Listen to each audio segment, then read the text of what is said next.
Hi, Brian.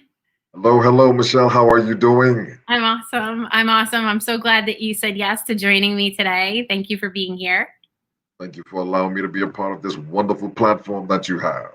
Awesome. Thank you. So, I am doing this series, this Michelle's Conversations That Matter, to showcase stories like yours of stories of resilience, hope, inspiration, in an effort to maybe educate people, inspire people, and have those awkward or a little uncomfortable, taboo kinds of conversations that we aren't having in an effort to humanize and normalize mental health. So I'm so grateful that you have the courage and the willingness to share your story with myself and my audience. So thank you so much for being here.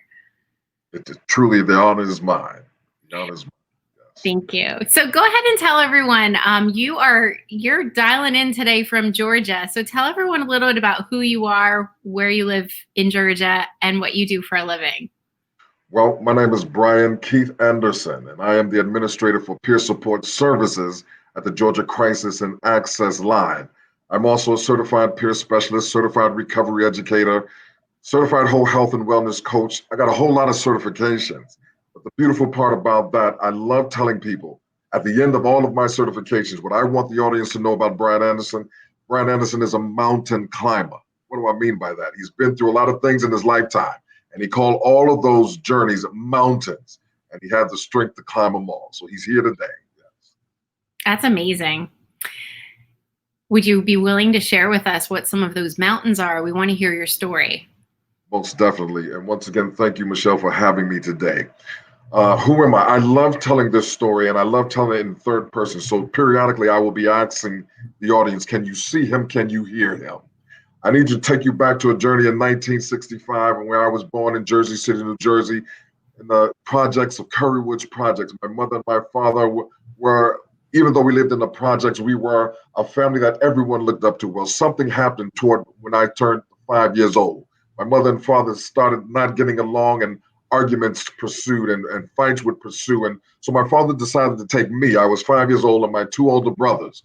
And he decided to take us and move to Seattle, Washington, never to be seen or heard from again. But we did not make it to Seattle, Washington. We ran out of gas and money in Elyria, Ohio. So now this 5-year-old, can you see him? Can you hear him? Homeless and hungry and missing his mother and sleeping in a car with his father. Can you see him?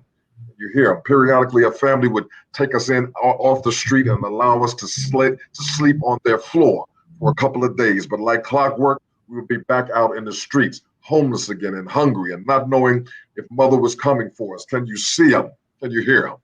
Years went by, at least 2 years went by, and finally, this young 7 or 8-year-old young boy at this time thought that they had lucked up. You see, a family took them in off of the road, off of the streets, and allowed them to stay with them on a permanent basis.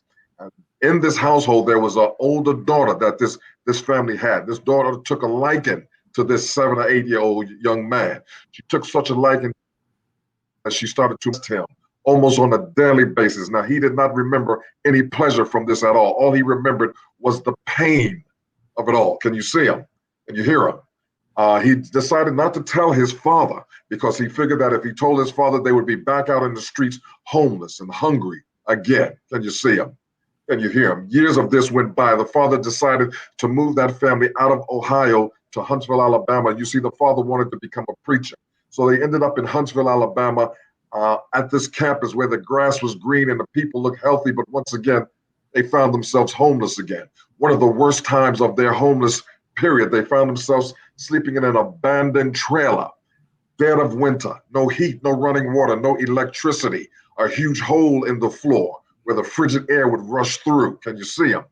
Can you hear him? The only thing that was inside of this trailer was a box spring and a mattress, and the father would lay them all down on the box spring and pull the mattress on top of them so that they would not freeze to death at night. Can you see this young kid?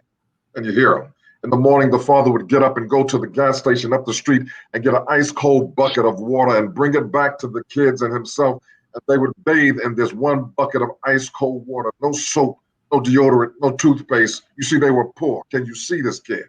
Can you hear him? So by the time they finished that and walked to this campus where they had a college on the campus, an elementary school on that campus, and a high school on that campus, by the time they walked there, they wasn't the freshest as the other kids. So now he was the homeless, the molested boy that was taken away from his mother. Now he's being teased and ridiculed in school for being the stinky kid. All of this trauma took effect on his mind, and he had a learning disorder. You see, he couldn't read as well as the others, and he couldn't write as well as the others because of all of the trauma. So now he's getting ridiculed. Can you see him?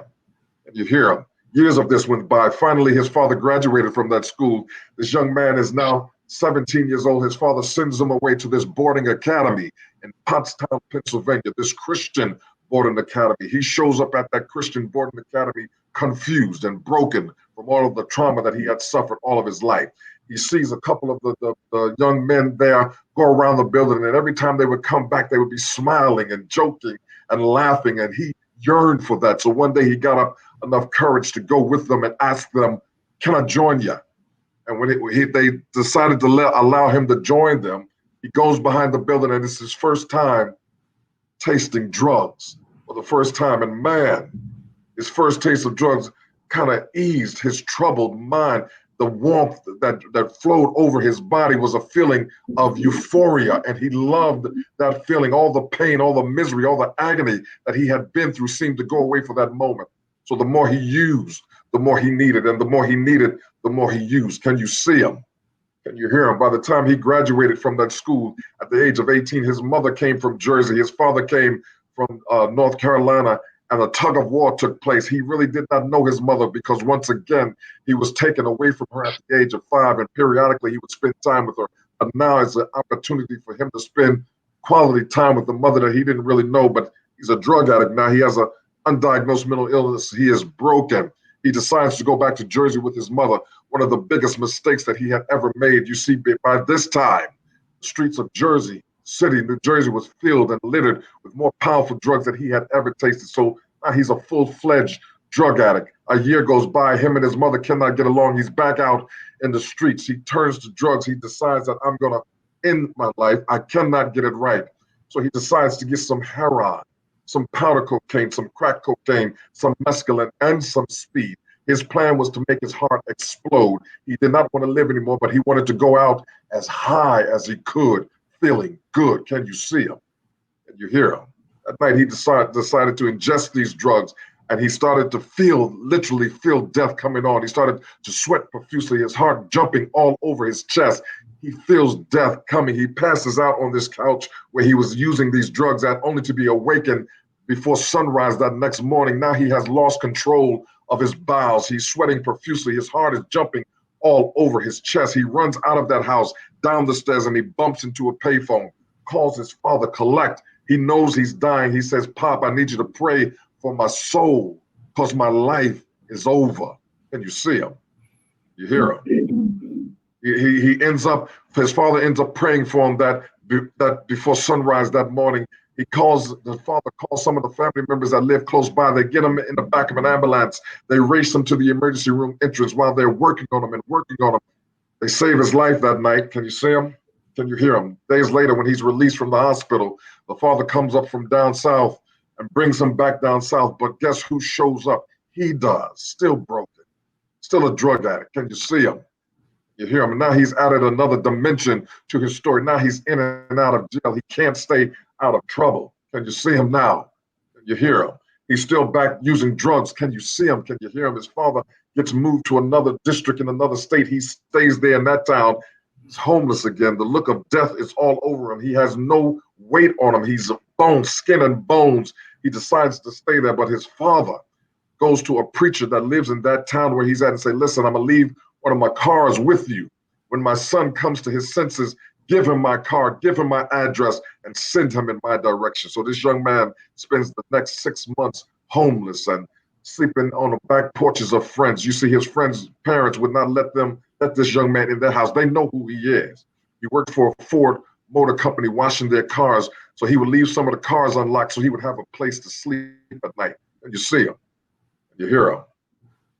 Years go by, and now 6 months go by. This young man decides to go to that preacher, get his father's car, get the address, goes to the next state, finds his father's address, address, rings the bell, no one is home. He gets back in the car and literally passes out. He has no health with him at all, only to be awoken hours later from the screams of his little sisters, thinking that he's dead in front of their doorstep. Can you see him? You hear him. His father takes him in and nourishes him back to health. But once again, guess who shows up? He does. Still broken, still undiagnosed mental illness, still a drug addict. So he's back out there, has his second suicide attempt at the age of 26, back in and out of jail, locked down inpatient treatment for 28 days. But something takes place. You see, he runs into a man named Curtis Graham. Curtis Graham would come to this job where this young man worked at and would talk about how he rode his horses on the weekend and how he built onto his home. Curtis Graham pulled this young man to the side one day and said, "Listen, Brian, I know what you're going through." And got a look on my face, "Man, you don't even know me. How do you know what I'm going through?" Curtis starts to share his recovery story. For the first time in my life, I'm looking in the eyes of somebody who has made it through. Can you see him? You hear him? I'm hearing from somebody who has been there and done that and has made it successfully through. I end up in a lockdown inpatient treatment. Curtis Graham drove me there, 2 hours away, and change came in my life as a result. Wow, Brian, the layers of pain, the layers of I can't even. I'm really moved by your story and saddened for your journey. But you represent so many people who may have gone down that road, and it's all because of the pain and the suffering from what they lived through as little people. Amazing. How are you today? I have to ask the first question. How are you today? I know that you're a peer supporter. We're going to start talking about that work that you do, but how are you today? That's a lot to go through. Michelle, when I get up in the morning, first thing that I do is put a smile on my face. I am so blessed. I'm so blessed. The work that God has allowed me to do and to assist others, man, I live in the state of gratefulness. I don't take anything for granted these days. Every moment of my life is a state of gratefulness. Yes. Talk to us and tell us about, there's no better person who could be a peer support in my opinion. There's no better person. The contribution you must be to other men and women who have been down the road of addiction, have been down the road of depression, even incarcerated, all of that. Tell us about your peer support work and how you're a contribution to people and what you do every day in Georgia. The beautiful thing about working for BHL, Behavior Health Link, is that I get the opportunity of creating from the ground up a program that assists people. Because once again, can you imagine the calls? We had a volume of calls, but now that the pandemic and everything else that's happening, man, people are calling in left and right, hopeless and going through. But there's a statement that we use in my line of work that says, when one lives without hope, the willingness to do is paralyzed. It is being disabled not by illness or disease, but by despair. So how about you picking up the call, you picking up the line, and they're hearing from somebody who, once again, has been there and made it through. My goodness, hope springs eternal. That there's a wall that is taken down when they hear that, man, you've been there. So I got a team of people that I work with that are on the phones, that are making these calls, that are getting these calls transferred to them, that's giving that hope to individuals that are calling in. So we get to do it on a daily basis. And hope is so powerful. It's so, so powerful. You've also, amongst all of your titles that you rattled off in the beginning, you shared, you're an author. You wrote a book. You wrote a book about this whole journey. And I'll show everyone the cover. And could you tell us about the book and sort of what, we know why you wrote, I think we know why you wrote it, but could you tell everyone about your writing journey and when you released it and what it speaks to? Well, my Beautiful Scars, My Journey to Wholeness and Healing, is one of 3 books that I had the pleasure of authoring. This book was created due to the fact that I have the opportunity to go speaking in front of audiences and telling my story. And every time that I would get off stage, people would come to me and ask me, where can we buy your book? Where can we get your DVD? And I had no book at the time, and I had no DVD at the time. So about 8 years or so ago, I sat down and I said, man, I've got to create this book. But once again, I'm not a writer. Someone heard my story and said, listen, Brian, you need to connect with me. Your story needs to get out there. As a result of that, I sat down and I recorded my story on a tape. And I sent it to this person who assisted me in writing my book. And man, when I tell you, when that book came out, my God, that book has made its way to South Africa, Japan, the UK, Scotland. I've gotten messages from those places. Thank you, Mr. Anderson, for sharing your story. I think I can go on now. My goodness. My book has made it to places I have never been.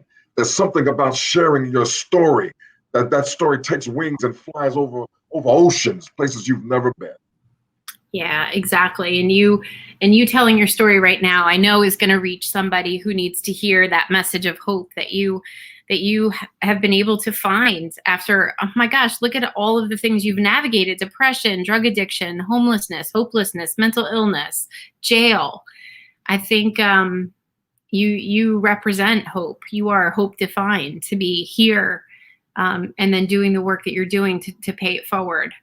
It's amazing, really.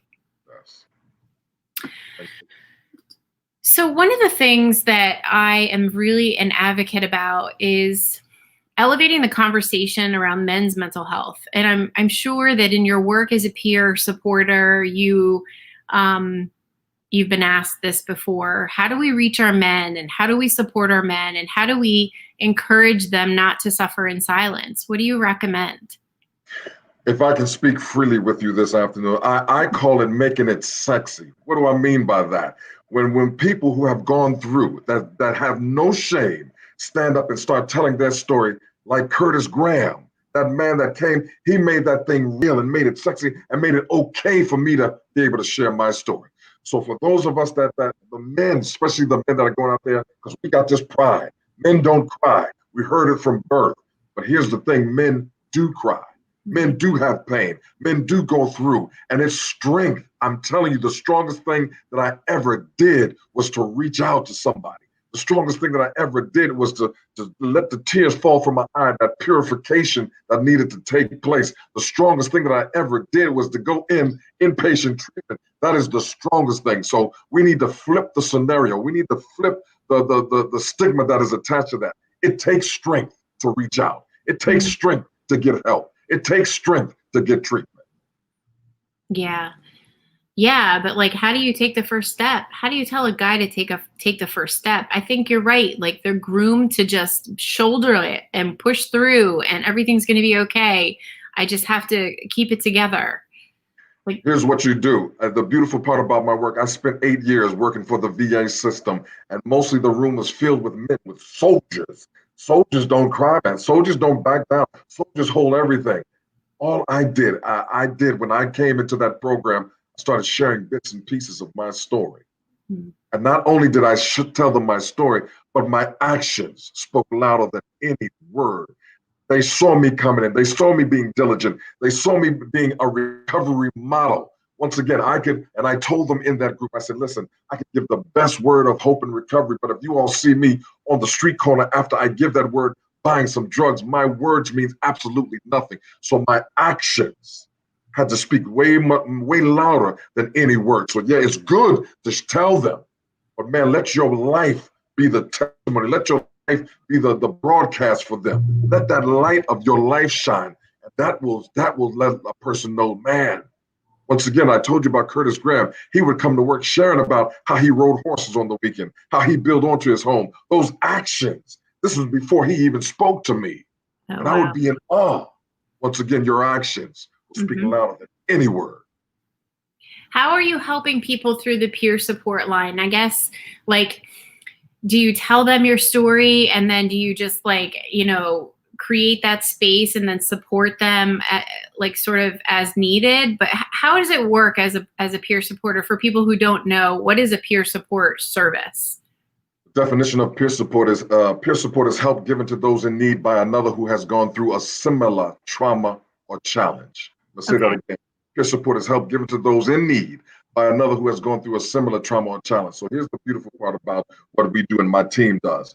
We get on the line and we let the person, number one, empty. They've got to get it out. Before we pour medicine inside a person, They've got to be empty. They've got to get all of that poison out of them. So have that safe space where they can empty. And then you allow them. I practice with my team. Listen, do you have about 60 seconds? Let me share with you who you got on the phone today. You have got the right one on the phone. And I tell my team a little bit of the darkness, but a whole lot of the light. What do I mean by that? Let them know some of the dark what you've been through. Let them know the light now that you've gone through this, and now that you're an administrator of peer support service, now that you're a 3-time author, now that you've been on TBN twice, tell them that. So that gives them that, once again, that hope factor.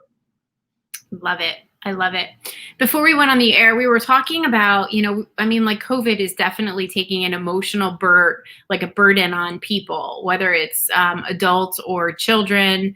You have unemployment is high, you have financial instability, but what's been consistently rising is teen suicide and youth suicide. And I'm sure it has so much to do with the isolation and everything that everyone's trying to navigate.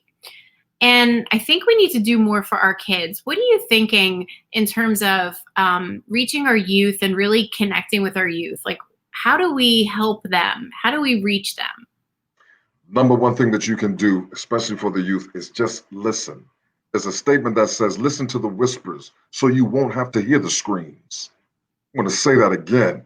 Listen to the whispers so you won't have to hear the screams. Too often we put our youth on the back burner. Yeah. Go watch a video. Yeah. Go watch TV. Yeah. Go do the. No, we've got to sit down. We've got to pay attention to them, and we have to listen to those whispers. If we pay attention, if we hone in on what's going on the abnormalities that they haven't been acting like this before. Something is not right. Something is off kilter. Let me take time and pay attention to my child. Let me take time and pay attention to my nephew, niece, or whoever it is. Listen to those whispers. Let them empty.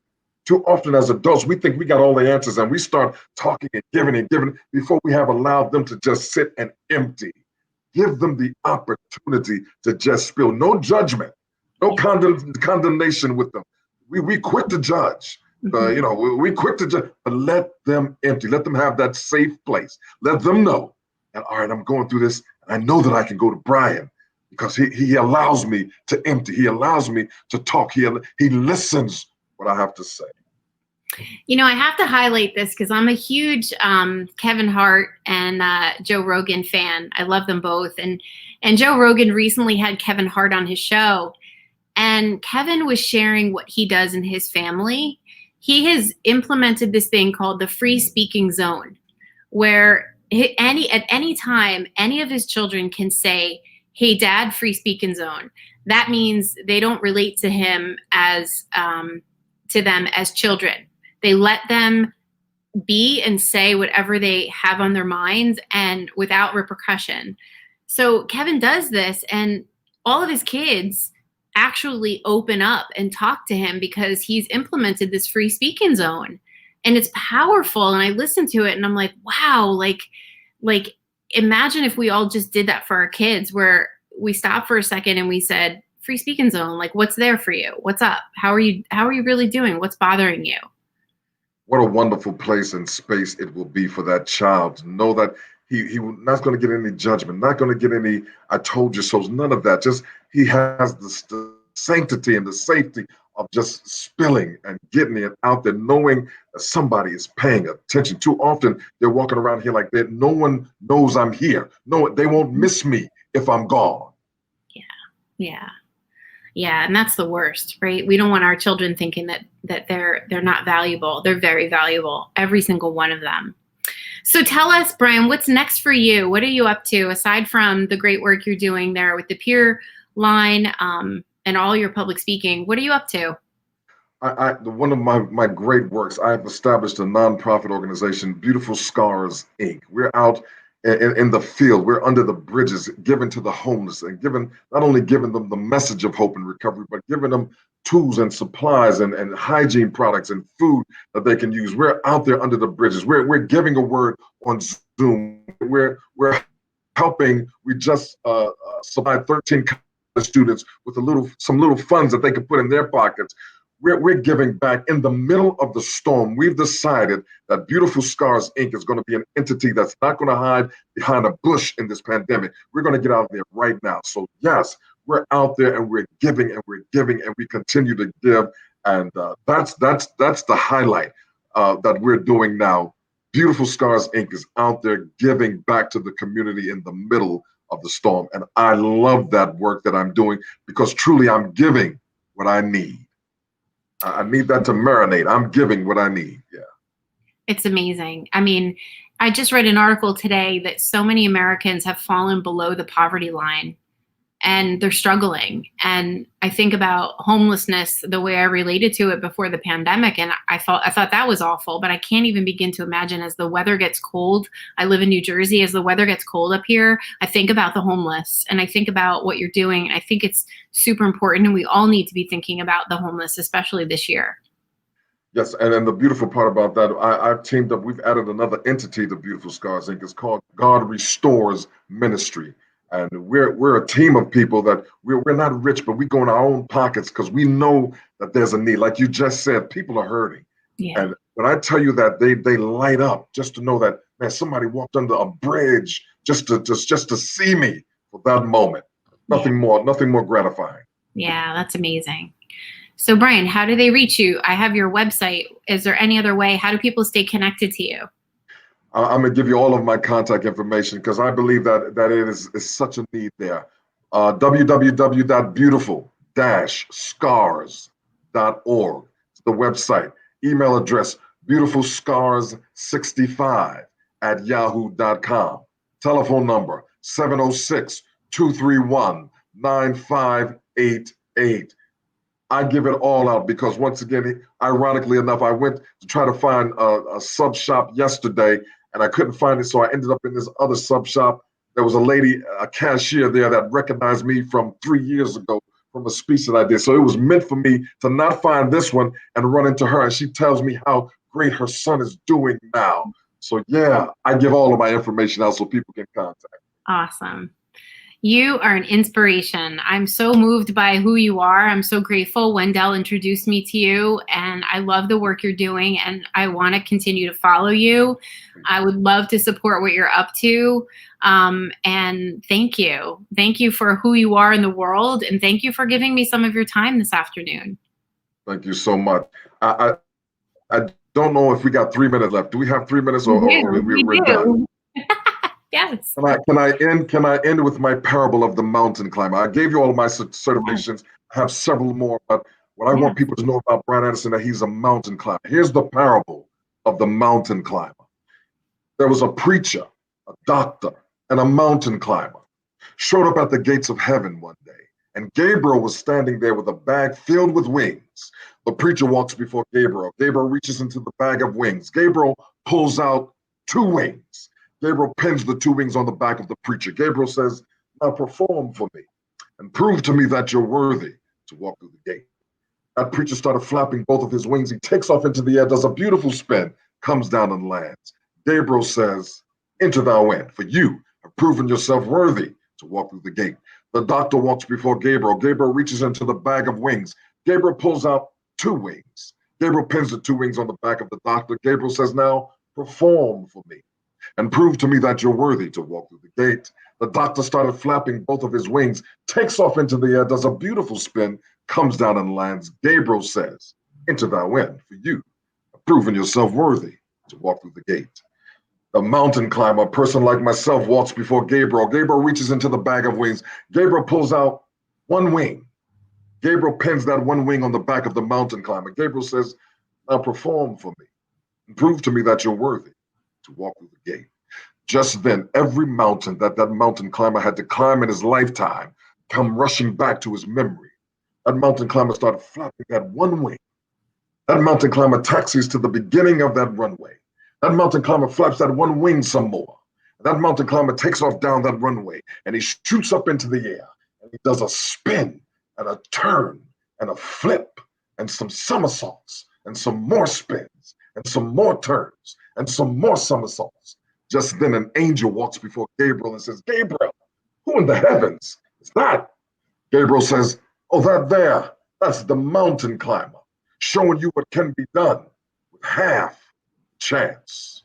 So the next time somebody walks up to me and say, "Hey, brother, wasn't you diagnosed with a mental illness? Haven't you been in jail on 3 different occasions? Didn't you try to take your life twice? What gives you the right to smile and to walk around thinking that you have a word to say?" I shrug my shoulders back. I look them dead in the eye and I say, "One wing, baby, one wing." Awesome. Wow. That's a great story, Brian. That's great. Awesome. You are an inspiration. Thank you so much, and keep doing your great work. I'm so honored to know you. Will do, and I look forward to working with you in the future, Michelle. It's been an honor and a pleasure this afternoon. Same here, my friend. All right. We'll talk soon. Take good care. Take care now. All right. Bye.